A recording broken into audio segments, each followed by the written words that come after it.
What's up, everyone? This is Tony, and welcome back to the podcast. Before we get started today, I do want to remind everyone to please click the like button and the subscribe button down below. It does help with the channel, makes me happy, makes everybody happy.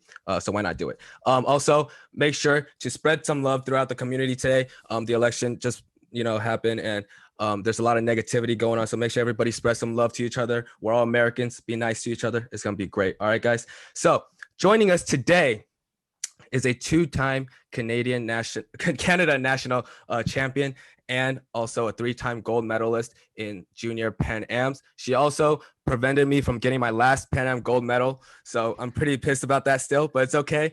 But let's welcome Jacqueline Cheung. How you doing, Jacqueline? I'm good. Thanks for having me. No problem. Thank you for coming. I know you're pretty busy with school and training and everything right now because you're in college as well. So yeah, thanks for coming in. But before we get into your accomplishments, like getting so many triple crowns and your two national titles, I do want to talk about how you got started first. You did start playing when you were 10 years old. And did you have really high goals for yourself in the beginning? Yeah, so when I started, I guess 10 wasn't very early, especially like since badminton is like badminton awareness is kind of really big in Canada now, especially like in Toronto and stuff. So starting at 10 wasn't very early, and I found that I was kind of behind in terms of like skill and like physical like built. Um, and I had like a bunch of commitments at the time as well. So I was dancing ballet and competing in piano. So I wasn't I wasn't dedicating too much time to badminton. So yeah, when I started, I guess I always tried to do good in tournaments. It didn't really end that well. Yeah. I've lost many first rounds. I know how that feels in the beginning. But yeah, like when I started, yeah. Go ahead. So when I started training more, I guess in U15, that's when I started to see better results. I see. Nice. And obviously, I know how hard it is to play against Canadian people because I play them every year in Junior Pan Ams and they're pain in the butt every single time. But so the competition in Canada is actually really similar to the US, probably maybe even better. So what was it like to climb that ladder in Canada? And also, did it ever seem like impossible to you to reach the top? I wouldn't say it was impossible, but it was definitely difficult. Because in the years, so Talia and Catherine are a year older than me, and then the year above them, there's Katie, and there's also a bunch of like many good players around my age. So it was always difficult, and like I've, it did seem impossible, I would say, at times, because it was like they were always above me, they would always win. But I guess I found like my own way in, I guess, the Canadian circuit as well as in Pan Ams. And I've gotten the results that I've always wanted to attain. So that's good.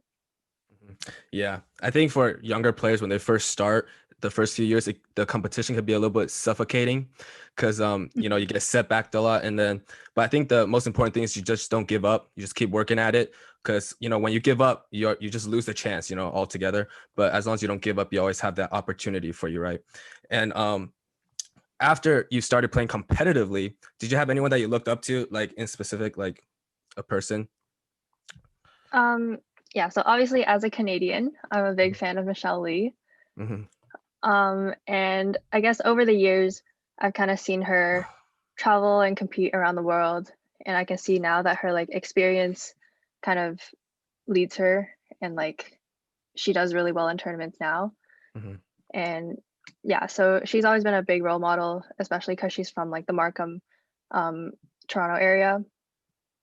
And as for other than Michelle, I'd say Ratchanok Insaron from Thailand, as well as Tai Su Yang from Taiwan. Or Chinese Taipei. They're role models as well. Yeah. When I like first started getting competitive, I think what really drew me to the sport was like the adrenaline rush when like you not just like win a rally or like a point, it's kind of like hitting the spot where you want it to. Yeah. Right? Like Yeah. hitting a good shot or or like a clever play and stuff like that. Hmm. I feel you.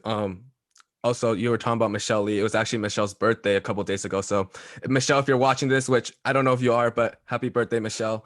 Also, it was Talia's birthday like yesterday, I think. So, happy birthday to Talia as well. But yeah, definitely like looking up to these players gives yourself a goal too, I think, right? To like reach their level.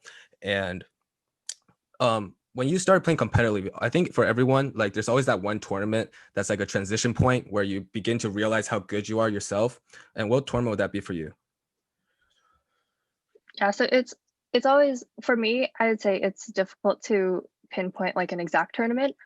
But I'd say after nationals, in the year that I won Pan Ams, like throughout that year, I was getting like increasingly further at tournaments and like not losing first round.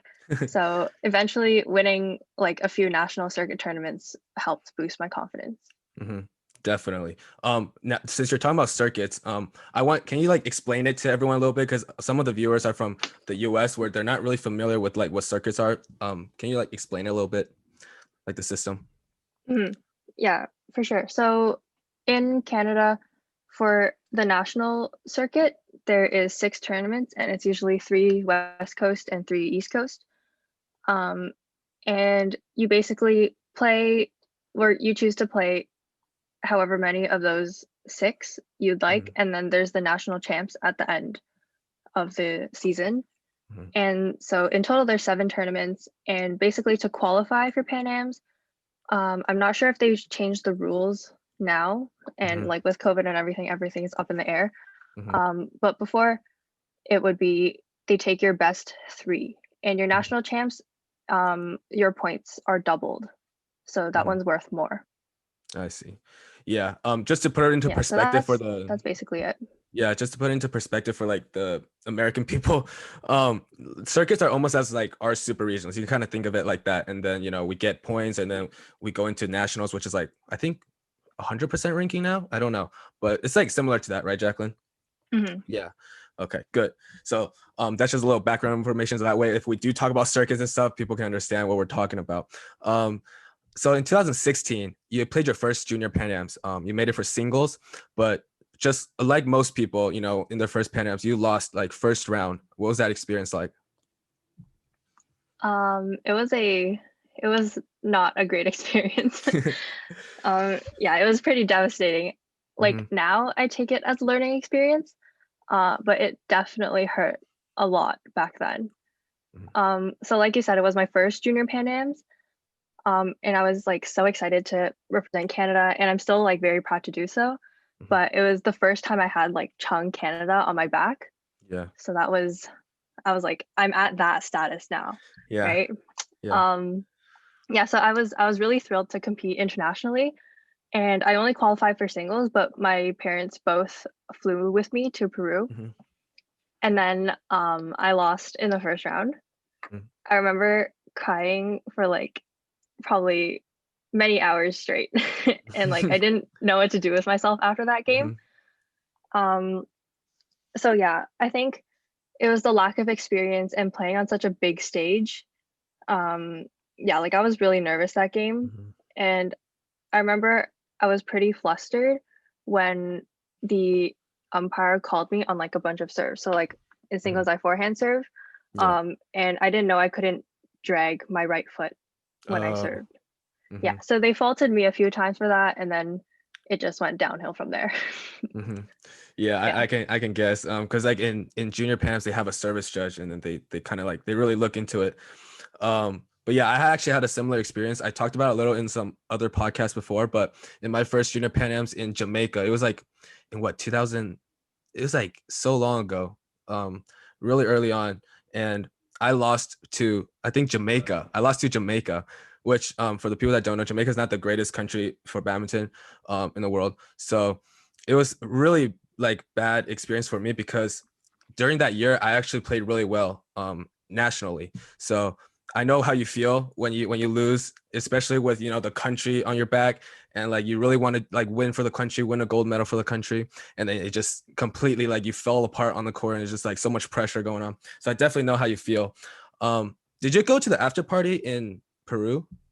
You know how they had that huge after party? Were you there?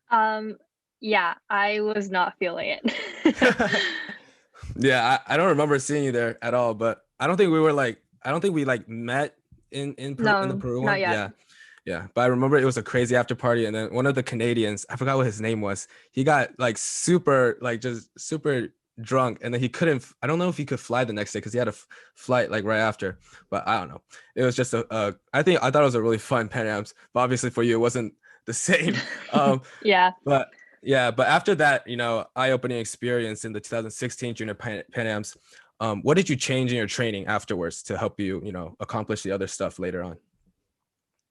Yeah, so that was July 2016. So we still had a month of summer left. So in Canada, we usually start school in September. So for all of August, I would say I tried a lot harder in training. Mhm, And I didn't slack off. I wouldn't say like I specifically changed anything in training. It was just like the effort I put in. mhm. I Yeah. see. I see. So yeah, like after training, I would try like I think all athletes have gone through this before. Like we've all been there where we think we're done for the day and like we can't do anything more. Mhm, Um, but like I guess after that first round loss, mhm, I found kind of the strength in myself to like do a few more sets, a few more mhm, reps. mhm. And that was like every training, and I guess it just added up. Yeah, it builds up, right? Like I think I was saying this in another podcast as well, like where if you want to get better, you just do maybe one set more than everyone else is doing because it adds up every single day. In 365 days, you would have done 365 extra sets, right?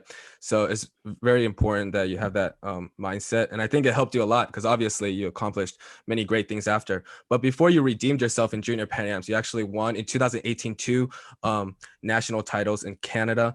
Um, I know that we were talking like beforehand, and you said that the semifinals actually a mental game for you, and it was really tough. Can you talk a bit about that game?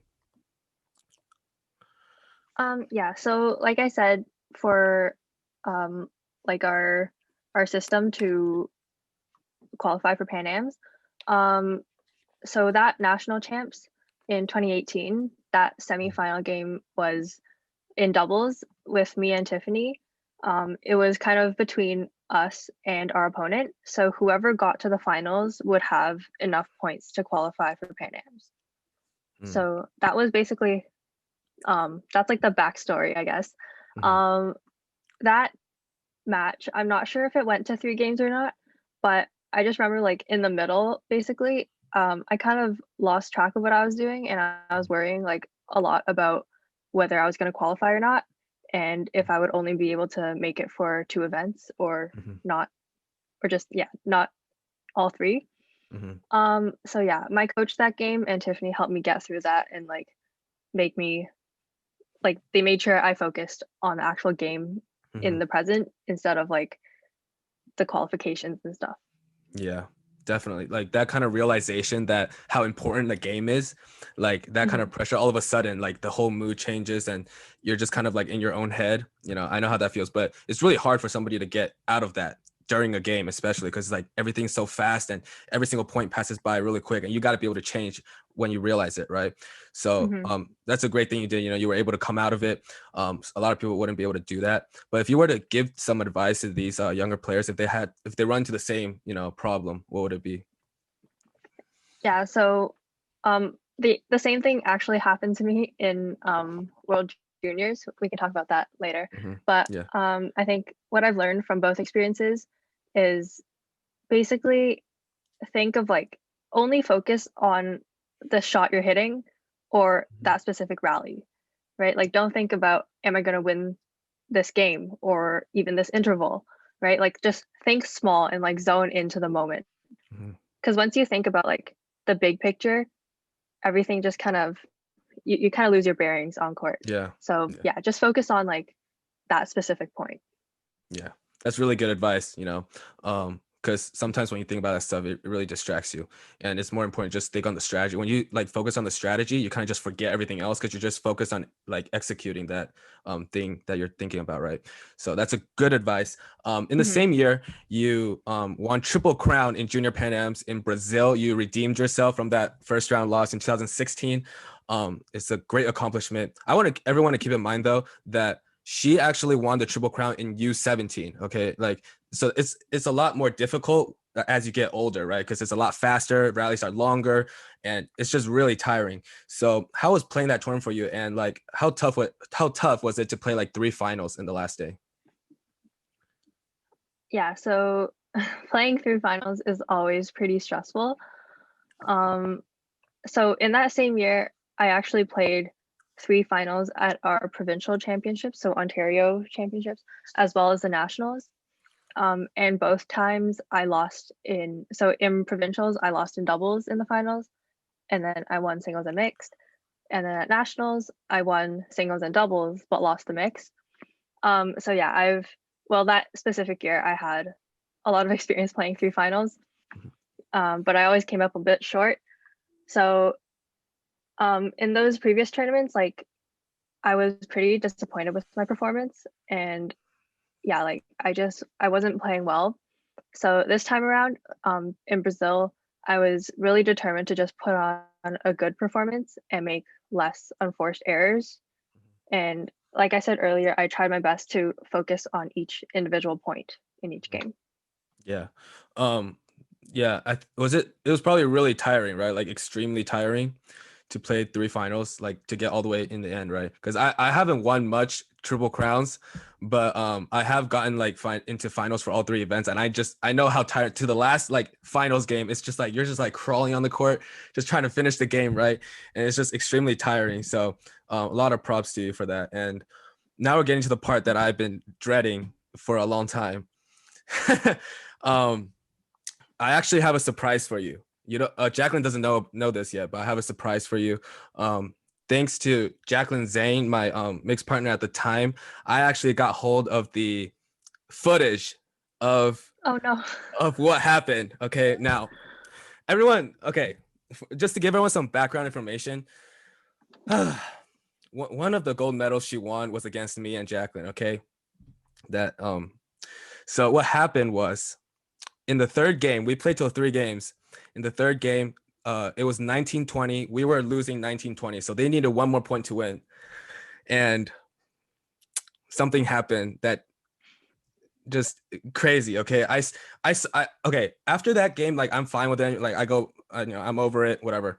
But when I saw that footage again the other day, I wanted to punch a wall because I couldn't believe that happened. Like it looks so bad on camera, guys. Okay, so just give me a break, okay? I don't want to hear too much about it, but okay, we're gonna show the clip. Jacqueline's not gonna be able to hear the audio because I'm wearing headphones and stuff, but I will add the audio in for the viewers later on. So let's watch this clip. All right, here we go.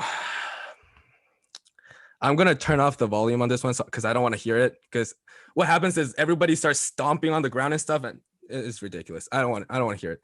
So here you go. I've actually never watched this before. Oh my God, that was so bad. I don't want to see that ever again. Okay, let me break this play down for you, okay? For everybody that's watching. I pushed to Jacqueline's backhand, which is the best scenario for us. It's like it was like perfect scenario. She uses backhand clear. It goes straight up half court. Perfect shot to kill, right? Here's my excuse. I go up to hit the shot. Okay, I go up to hit the shot, and then there's these really bright lights up there. Okay, and I know everybody's playing under the same environment, so it's the same for everybody. But hear me out. I look into the light, and then the bird just disappears when it hits the light, right? And I'm like, where did it go? And if you see the footage again, I'll show it again in a second. I actually push it in the front, right? So I actually have my grip bracket on top to push out in the front. And then when I move back, I'm supposed to switch my grip to the bottom. But because I was watching for the bird and I couldn't see where it was, I didn't switch my grip. So when I swung, it missed by like that much. Okay. So and then they won the game. That was 21-19, third game, finals. Okay, unbelievable. Let's watch this clip again, just so like everybody can see what I'm talking about. You see here, I go up to push to her backhand. She backhand lifts half court and miss. And look at the coach's reaction. Oh my god. Oh my god, guys. Okay, that's enough of that. That's enough of that. I'm gonna keep asking Jacqueline questions. I don't want to see that again. All right, let me. It's actually faster than I remembered. I thought it was like a long rally, but I guess it wasn't. Yeah, it wasn't a long rally. It was after that game, like I kind of like at first I couldn't believe it, but then I was just like, oh, it's just not meant to be. I was like, and before the game, it's just the light. Okay, I'm not gonna say that excuse because everybody is under the same environment. She sees the light as well. You know, it's hard for her to see, hard for Darren to see, hard for Jacqueline, my partner Jacqueline, to see. So it's not an excuse, but I just can't believe it happened. All right. But anyway, before the game, actually, a lot of people were coming up to me and we knew you were in finals for all three events. So they were like, Tony, you cannot let her get triple crown. Okay. You cannot let her get triple crown. I was like, I got this, guys. Don't worry. I'm going to take her down. And then that happens. And you'll see, like, Jacqueline can't hear it, but for the people at home, you'll hear the audio, and the crowd just, they were like, oh, dang it, like that. That's how they sounded. So it was pretty bad for me, but congrats to you for that. Anyway, it was a good game. You guys played really well. Obviously, it doesn't come down to that 1 point, right? It never does, because if you were good enough, you would have a big enough lead, right? So definitely, you guys won fair and square. You guys played really great that game. Darren played really well as well. Got to give Darren some credit, even though he's not here right now. But how were you feeling before that game, like going to that game? And then what went through your mind when you saw that bird hit the ground? So actually, the night before finals, like finals day, I looked at the lineup and I was like, okay, cool. So I'm playing mixed first. And I was like, okay, this is probably going to be the hardest game that day.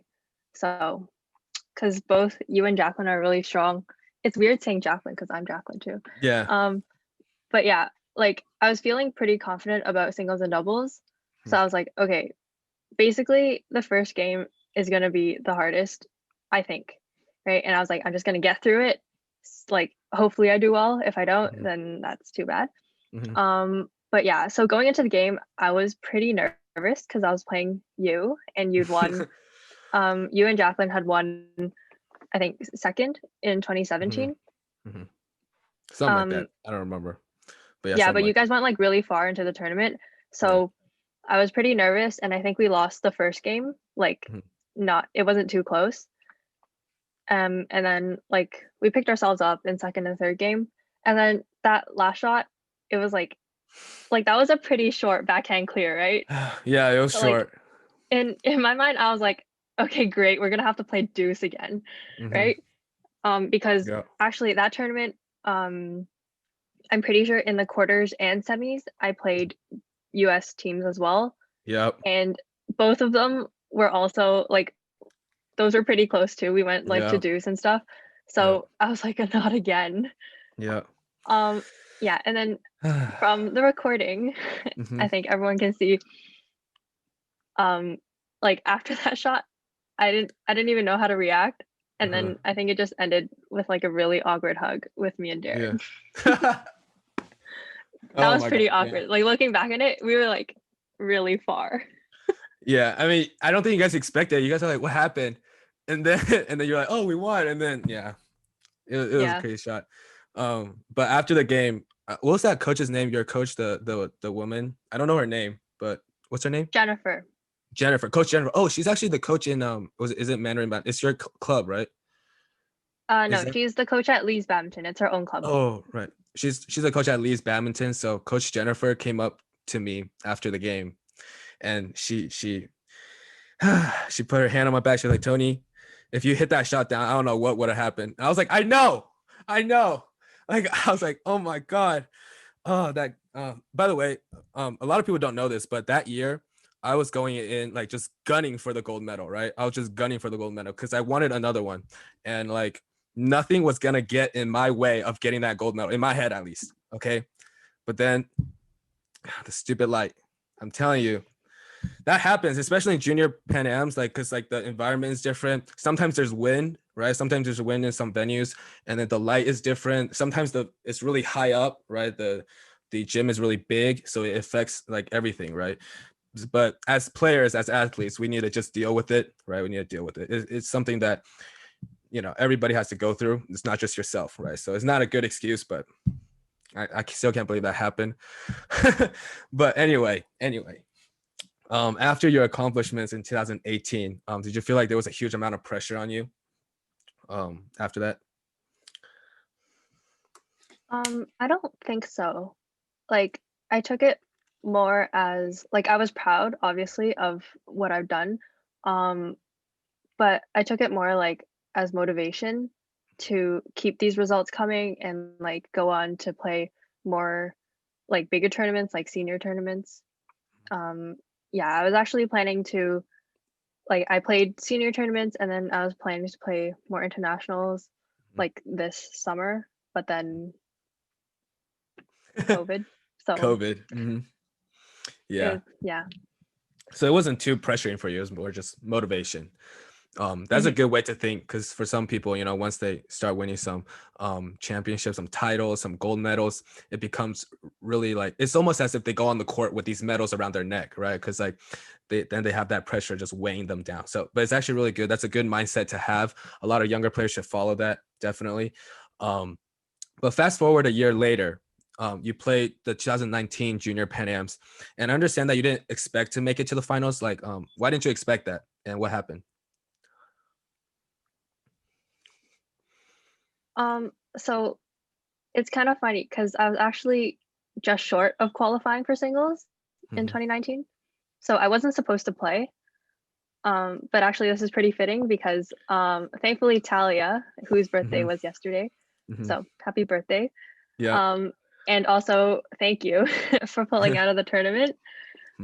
So she didn't play Pan Ams because to my understanding, she was touring Europe, playing Mhm, tournaments around there to gain a better ranking for World Juniors, which mhm, was that November mhm, or October.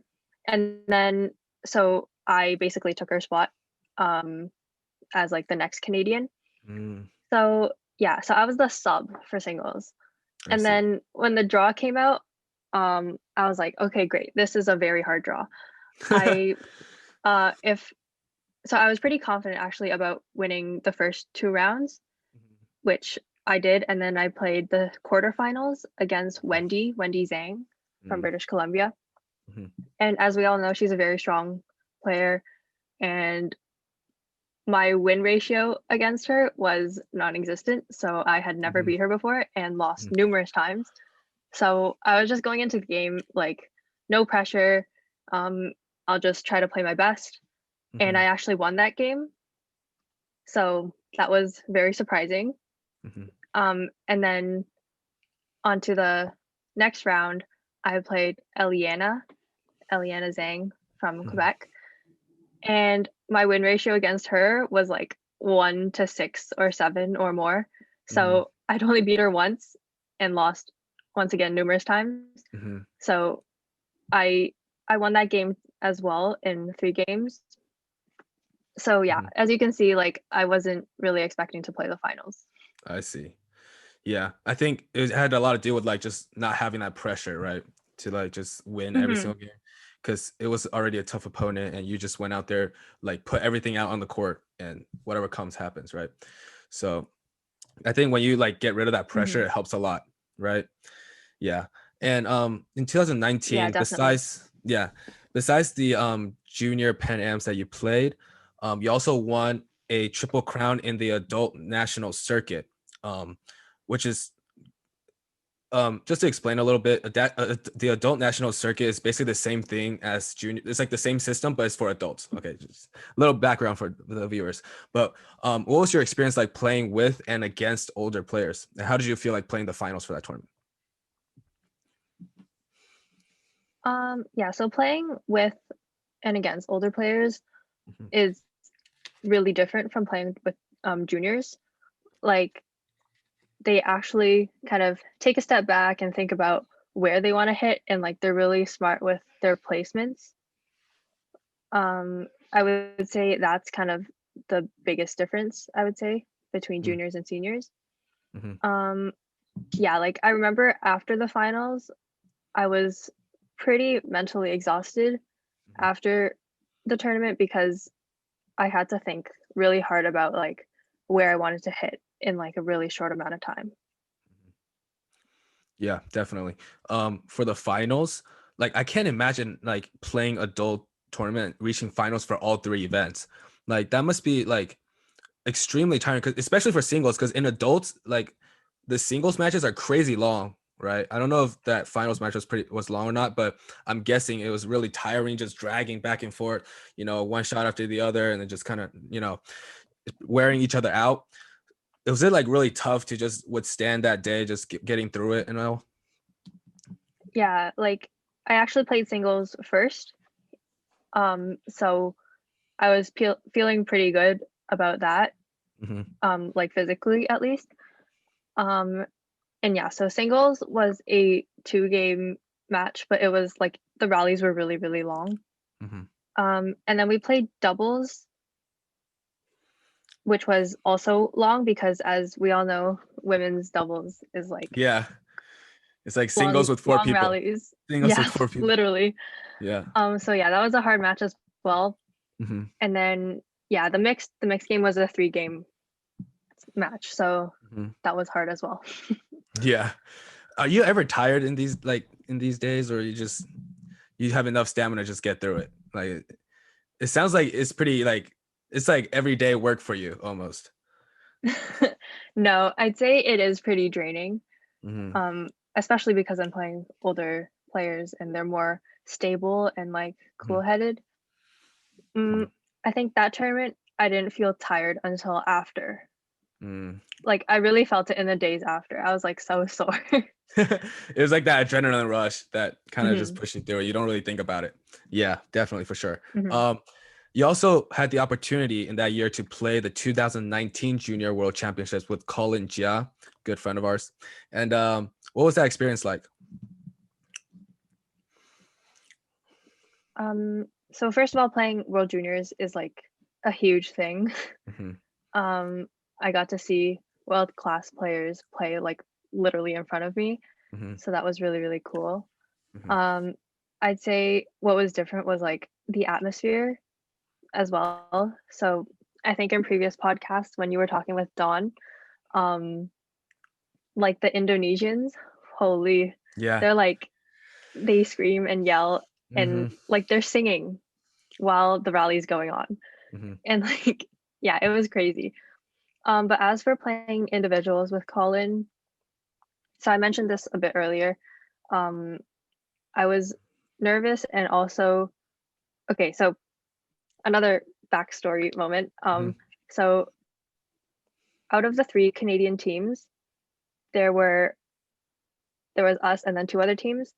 And I think of our draws, we had like the easiest teams to play, or Mm-hmm. like at least we weren't playing like China or Indonesia or Yeah. like Japan, right? Mm-hmm. Um, so I think I wasn't focused on the present like I told myself I would be. Mm-hmm. Um, so I was focused on like how far I would get in the tournament rather than like doing well in that game or like Mm-hmm. at that point. So yeah, I think Yeah. that's where I went wrong. Mm-hmm. Do you like when you before the draws come out, like did you and like Colin have like did you guys want to play a hard country, or did you guys want to play easy countries and make it maybe like make it a little farther, or you want to play like hard country for that experience? We never really discussed that. um, but personally, I wanted to play challenging countries and win them rather Mm-hmm. than I think Yeah. because I think I've had enough experience losing first round. I Yeah. think that was it. I see. You just want to get out of first round. The second round, then Hmm. you can play China or something, right? Yeah. Yeah. Derek So and we I. ended up, Yeah. yeah. Go ahead. So we ended up losing to Russia, Mm-hmm. and yeah, I think what I really needed to improve on was just zoning in Mm-hmm. on each point and doing well each point. Hmm. Yeah, I think it just comes with practice, right? And then, the more Hmm. tournaments you play, the better you get at it. And Hmm. but when you were talking about how like you want to play challenging countries, I was just gonna say like, Derek and I, we had that conversation like on the plane. We were having that conversation like, who do we want to play? Like, would we rather play China first, or would we rather play like I don't know whoever, but first, right? First round. And then we were like, we would probably want to play China first because like we come this far not to like just win a couple easy games and then lose, So and then we got our wish. We played China first round, got destroyed, but it was fun. It was fun. But yeah, unfortunately, injuries are always bad. But unfortunately, you and your mom got into a car accident last November. What happened? Just tell us what happened during that like time. Yeah, so what happened was we were outside of my school.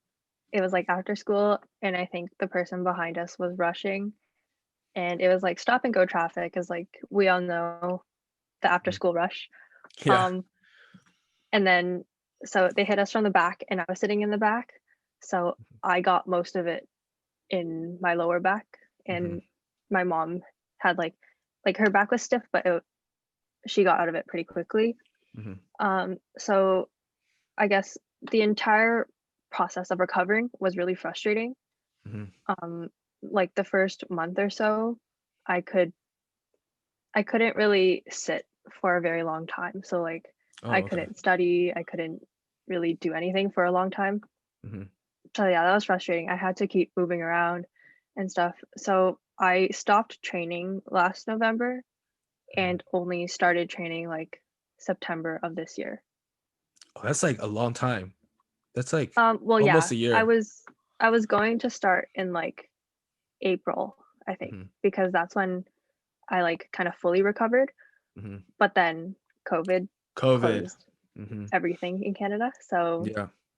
I so think it that was was good like the though. 6 months. That I think it was good though that you got that extra few yeah, months. Yeah. Right. yeah, it was good because I got to relax. Hmm. Yeah. Did you do like rehab and like how did you recover from that injury?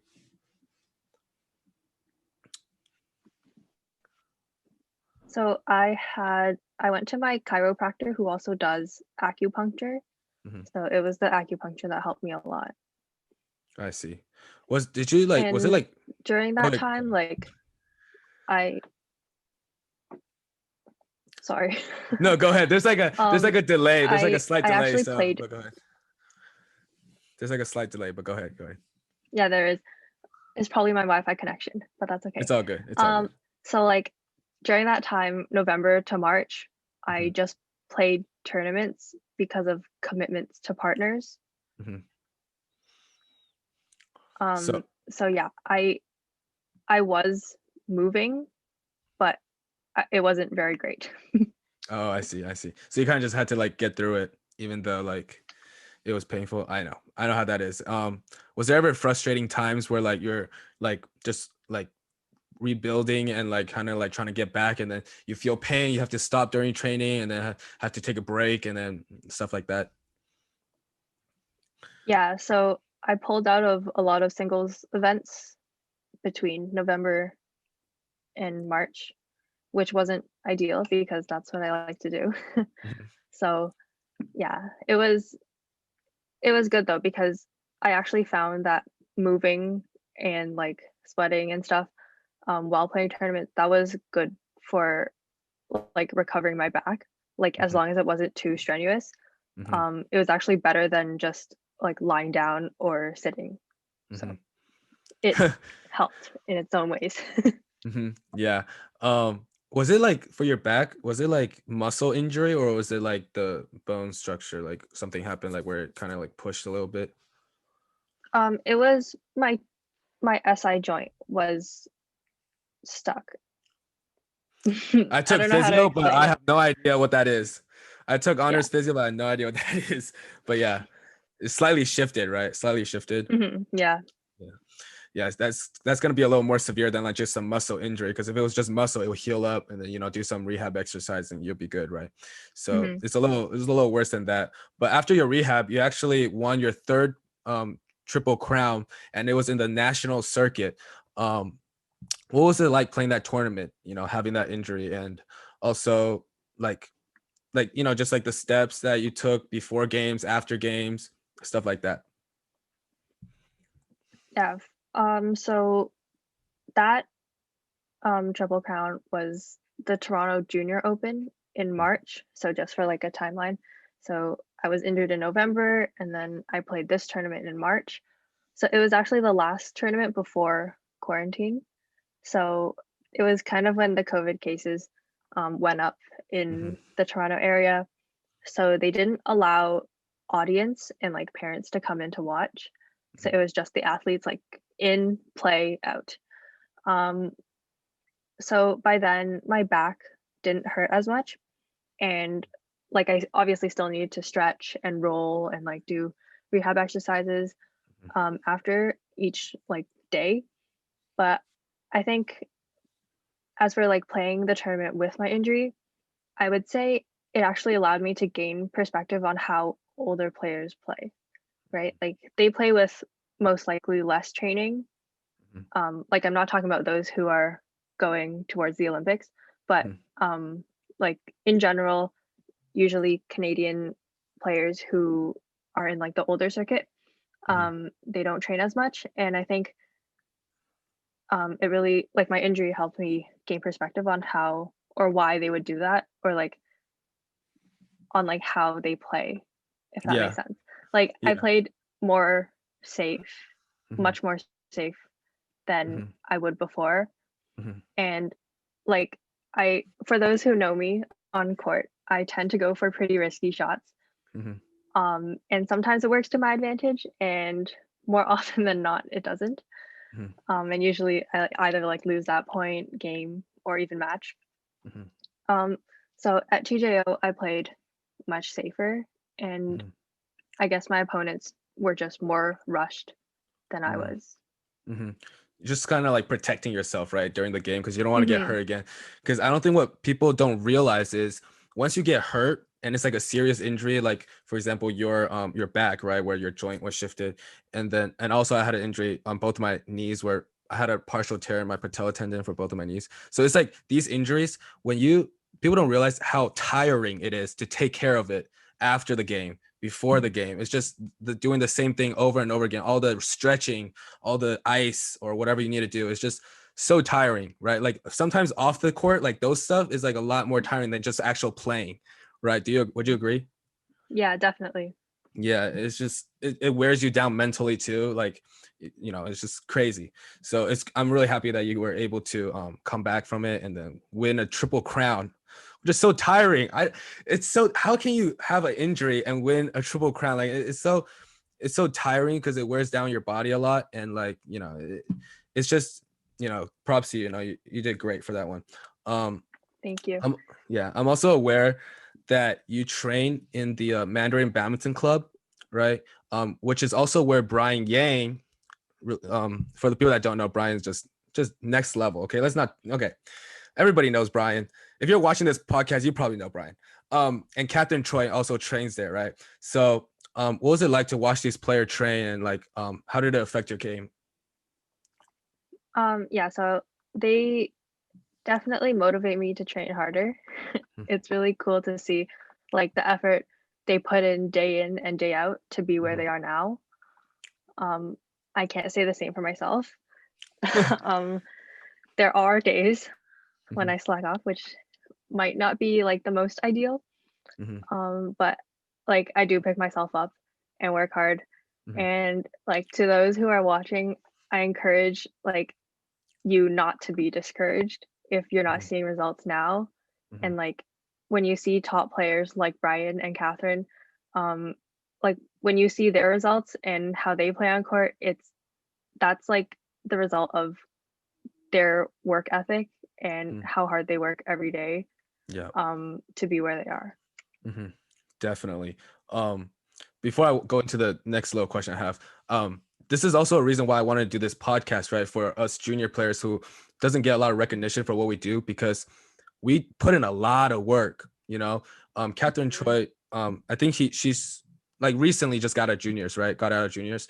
So she's put in a lot of work. Like every single champion that comes onto this podcast, we put in a lot of work into badminton and training every single day. Like we literally spend a lot of time in the gym, working out, everything, practicing skills, whatever it may be, right? So we put in a lot of time. So that's also a reason why I made this podcast. So younger, like these junior players can get their recognition for the work that they do, because it is tough work, right? But anyway, did you guys ever get competitive during training, like you and Catherine them? No, not really. It's kind of different because I train, I'd say, more singles, and she trains more double style. So yeah, that competition doesn't really come about. I see. Nice. I don't know. I have a lot of competition with my teammates before, so we kind of go back and forth. I think Canada training actually is like a lot more systematic, right? If you're playing singles, you only practice that, and then if you play doubles or something, you practice a different thing. Is that how it is? I think it depends on the club, but in general, I would say, like, for team trainings at least, I'd say our coaches usually like split up. For example, like Mondays is basically more focused on singles training, and then Tuesdays is more on like rotation, like double skills. Yeah. So like, yeah, we like switch it up, and I guess you could say it is more systematic. Yeah. Yeah. Because like I think it's a little different from our training, where like every single club, it's just one whole group, which is Elite 1, right? And then we got Elite 2 or whatever it is. So we kind of train together and kind of just like spar with each other sometimes, just kind of like, miss a match kind of stuff like that. But anyway, I do want to ask this question because I think there's a lot of confusion behind it. A lot of US players, like, I mean, some people, they think that, Canada is a little different from the US, where the country itself supports junior badminton players. Has Canada like supported you guys as like junior players at all? Yeah, so as a member of the Canadian junior national team, so we get uniforms, as I'm sure you guys do too. So these are like the uniforms we wear to play Pan Am teams or Pan Am individuals, World Juniors. And pre-COVID, we would have like training sessions, usually before a big tournament, such as Pan Ams or World Juniors. And our head coach, Mike Butler, would fly to Toronto to do like one session, and then he'd fly to the West Coast for the players there. So that was one of the perks. But this year, because of COVID, we actually have like online sessions, like exactly how school kind of transitioned to online. So we've previously had a Q&A session with the senior national team. So we got to ask questions, they answered and stuff. So that was good. And we're going to have one soon with a specialist that talks about like mental well-being as an athlete. So yeah. And I'd say those are basically the perks of junior national team. Senior national team is like a whole different package, so that's completely different. And I won't go into that because honestly, I'm not too familiar with it, and it's not really relevant. And I'd say like in terms of other supports, my sponsor, shout out to Yonex, definitely helps me for like equipment and like everything. So shoes, rackets, strings, shirts, shorts, socks, everything. Socks. But yeah, I'd say in every other aspect, I've been supported by my parents or by my club. Yeah. Nice. That's like to you, that's not like as like a lot of support from the country, I guess, but to us, like the US players, we're like, oh my God, can we have that, please? Like we don't have any of those. Like even for uniforms, we have to pay for our own uniforms for everything. So yeah, we literally have to buy it ourselves. It's ridiculous. But we have to pay to be on the national team as well. So I would say it's relatively the same. Okay, but I mean, you guys get that, like you guys have that opportunity to talk to like the senior team as well, and also you guys have the opportunity, you said, to have like that, like a mental what was it, like a mental performance, mental well-being, stuff like that. Yeah, like that stuff is really important. And like if for the US players that are watching, you guys all know that we don't get stuff like that, you know, like that kind of like support or that kind of like help, I guess, from the country at all. And I think it does have a big effect, right? It has a huge effect because obviously if you watch Canada's team play, right, they're a lot more organized, a lot more like their teamwork is really well built, you know, because I think you guys spend a lot more time together as well. For ours, like you said, you guys have that training, right, before like a big tournament. For us, we also do have that. It used to be a little more like more organized, but now like for mine, when we played 2018 Junior World Championships beforehand, we were supposed to have training together, right? But it became optional, so nobody came, right? It's like, so nobody cares. It's just, so it's very different. It's not as like systematic and organized anymore. And I think US Badminton should, you know, have that system in place and, you know, set up a good route for these players to go on to help them succeed. It's really important. What else I was going to say? Oh yeah. For the coaches one, you said how like that one coach flies to like different spots, right? Is it always the same coach that is like the head coach? Yeah, so our head coach is Mike Butler, and he flies from his hometown in New Brunswick to like either Toronto. Well, there's always one in Markham because that's where like the majority of clubs are in Ontario. And then he either flies to Alberta or British Columbia for the West Coast training. But do you guys pick like new coaches, like new head coach, or it's just always him? I'm actually not too familiar with the process of that, but so far, so I've been on the national team since 2016. So 2016 till now, it's always been Mike. Oh, I see. He's the not being racist or anything, but he's the white guy, right? He's like relatively like older in age too, like that guy, right? Okay, good. Because I see him a lot, you know, during Pan Ams and stuff and World Juniors. Yeah, he's always there. Yeah, he looks really serious too when he's on the court. You know, he's like really focused on. Yeah. Anyway, but that's good. Now we're gonna get into the fun question that I have. Obviously, you played mixed with both Darren and Colin, and both of them are great friends of mine as well. So I'm curious to know. This is just like I'm curious about it, but what's the difference between playing with either of them? Okay. This is a good question. I think it wouldn't be fair to say that one is better to play with than the other.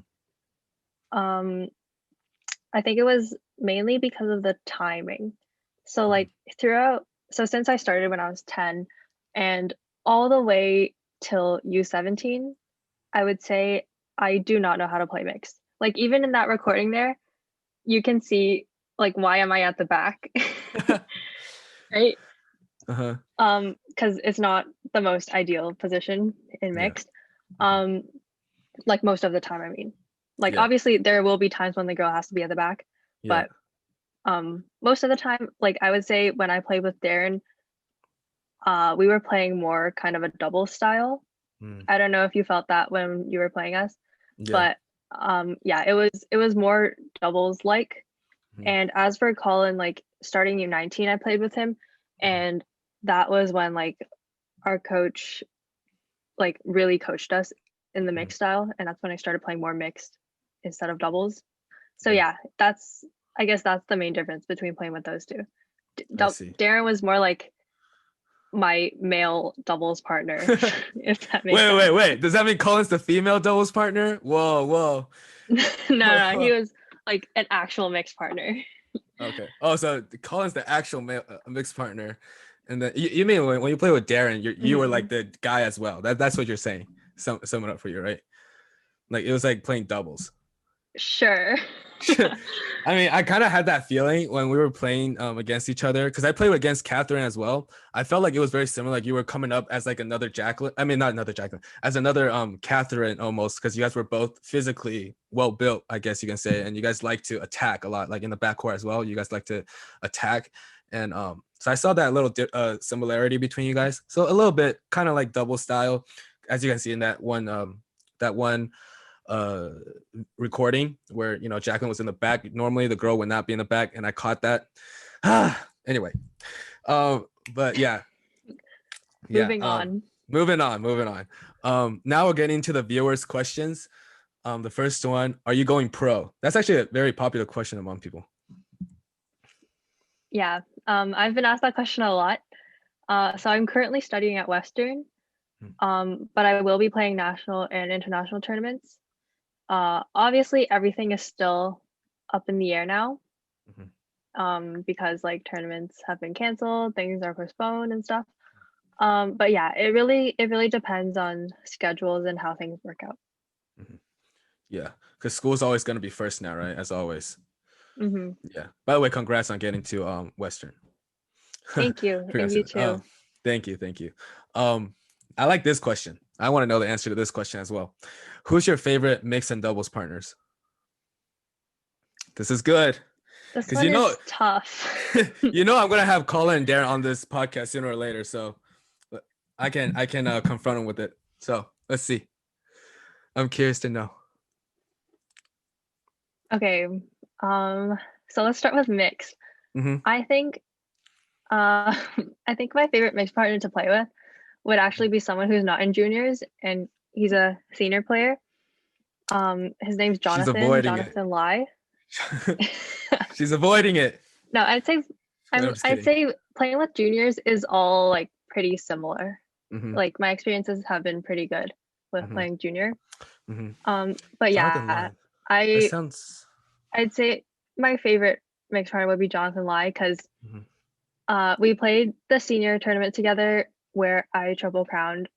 So that was in Winnipeg, and we were kind of joking around during that tournament. So it was like more fun on my end, especially because it was like the last game or the last match of the day, because I was playing semifinals and it was singles and doubles first. So yeah, he helped me like take the pressure off of that match being the last game and like the defining moment whether I would triple crown that tournament or not. So yeah, I think he really helped in that aspect. So shout out to John if he's watching this. Wait, do I know Jonathan? Because I kind of remember like hearing that name before. I don't know if I know him. I might. Yeah, he's played Pan Ams before, I'm pretty sure. And yeah. The name sounds really familiar. But what did you mean by like joking around? Like you guys just like cracking jokes on the court? Like what was it like? Like what do you mean by like joking around? Like not a lot. Okay. Like you're still focused on the game, right? Yeah. Yeah, we were definitely still focused, but I don't know. He's just a fun person to be around. Yeah. And how about your doubles partner? Okay. Who did you play with besides Tiff? Who did you play with besides Tiff? I've actually played with a bunch of people. Oh, really? So most recently I played with Kylie for seniors, Kylie O'Donoghue. And then for juniors, I've played with Sharon Au, and a bunch of others who have like retired from badminton already. So I cannot say who my favorite doubles partner is. Jacqueline, you can't do this to me. And they're all like, I've enjoyed playing with each of them. Let's just leave it there. Can you give us a hint who it is? No, I like seriously cannot choose between who is my favorite doubles partner. Okay, that's good. Equality for partners. There you go. Nice. Yeah, I'm not gonna force it out of you or anything, but let's leave it at that. They've all been really, really good to me. Yeah. We gotta appreciate our partners. Next question. What's your secret to winning triple crowns? Because you obviously have a lot. I don't think there's like a specific secret that I keep to win triple crowns. I think it's really, obviously I was really lucky when I played you. That was like, I was hoping I would win triple crowns at Pan Ams like that year, but I didn't like expect too much of it. So like, obviously I'm really glad that I did, but yeah, I think it's a combination of luck and just, I guess like I said earlier with like focusing on each point when you're playing, focusing on each event is also really important. So it's I'm glad that I played mixed first that year. Because if not, I would definitely be worrying about it Uh-huh. during singles and doubles. So yeah, it worked out in my favor. Mhm. But I think the most important thing to do is to focus on what you're playing and not what you're playing next. Yeah, that's a good one. Um, I wouldn't say it was like, I mean, luck is very important, obviously, in everything, right? Because you kind of need that with you. But that game, I mean, everything does, as I said, it doesn't come down to that one point, right? Throughout the game, like everything that happened in the game was also very important. You guys played extremely well, so I do want to bring that up. I don't want to say it's just like lucky and then you guys just won a game because like I missed a shot. Everything that goes into it is very important too. Um, that's really good advice for these younger players.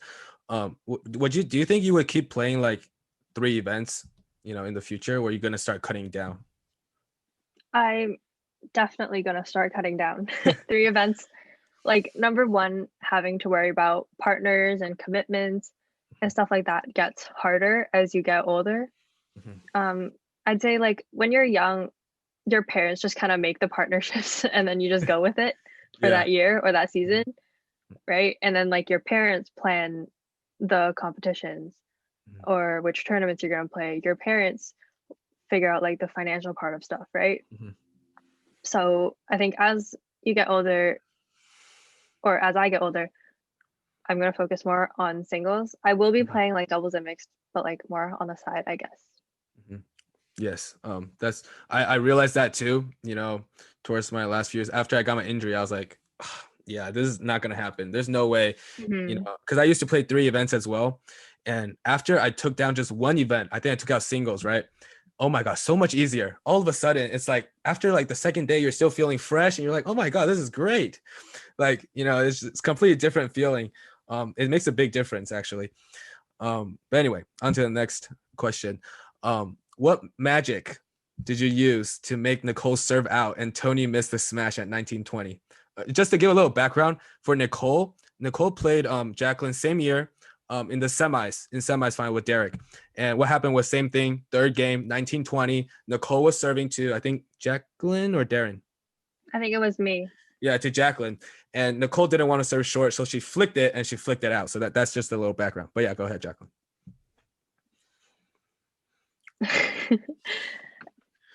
I actually like until you brought it up, I didn't even remember that she served out Mm-hmm. or flicked out. But obviously I'm not a magician. I don't there is no magic I used, Mm-hmm. as you put it, or the viewer put it, to make Nicole serve out and Tony miss the Mm-hmm. smash. But I'd say like back to the thing with luck, like I was definitely lucky that tournament, but I think luck comes from like what I like to think is luck only comes along when you've put in the work. Like you've put in hard work Mm-hmm. and I guess the higher being above Yeah. gives you luck. Yeah. Are you like religious? No, I'm not, but I do believe that there is some force out there Mm-hmm. that dictates our lives. Yeah. That went Um, really philosophical. Wow. yeah, we sounded smart out here. But yeah, I totally agree. I totally agree. There were times in like some of my games where it seemed impossible, and then suddenly it like the side like it changes, the mood changes, and Mhm. I'm gonna go into a little bit more detail next week because the person coming in next week um actually has something to do with this. But God definitely helped me with that game for sure. Cause I literally prayed on the court. I was like, help me. I was like, please help me. But yeah, we're gonna go into a little more detail in the next podcast. So if you guys want to watch that, make sure to watch the next one. But anyway, that's just a little preview, I guess. But yeah, I totally agree. Sometimes it's just somebody up there just gives you a little thing, little luck. And yeah, definitely. Mhm. But Um, they only give it to you if you've worked hard. yeah, And that's for if sure. you've been slacking, it's not happening. Yeah, and it's actually really cool that you brought that up because in that game that we played, I knew when that bird hit the ground, I knew we didn't deserve it because I know the amount of work we put in. I knew we didn't deserve it, so I knew how much because I could see it on your face how much you wanted it, and I just knew at that point, like, they deserve it more than us. So that's literally what it was. That's literally what it ended up being, right? So in my mind, at least, I'm guessing it's the same, right? Yeah. Um, Finally, the last question. What other hobbies do you have besides badminton? This is another tough question. It's deceivingly simple. Mm-hmm. Um, I'm actually a pretty boring person. Like, it may Jacqueline, seem like, I Jacqueline, don't know. stop being so I've been told, humble. Jacqueline, you're being too humble. no, legit though. Like, I've been told I seem really intimidating when like people first meet me, Mm-hmm. or like I seem really charismatic and stuff, but I don't know. I feel like I'm really boring. But as for hobbies, um, recently, because of quarantine, so actually, fun fact, I've never learned how to bike until this June. Hey, same So I here. learned how Like to two bike years then. ago, I learned how to bike like 2 years ago. It's all good. Okay, glad I'm not alone. Mm-hmm.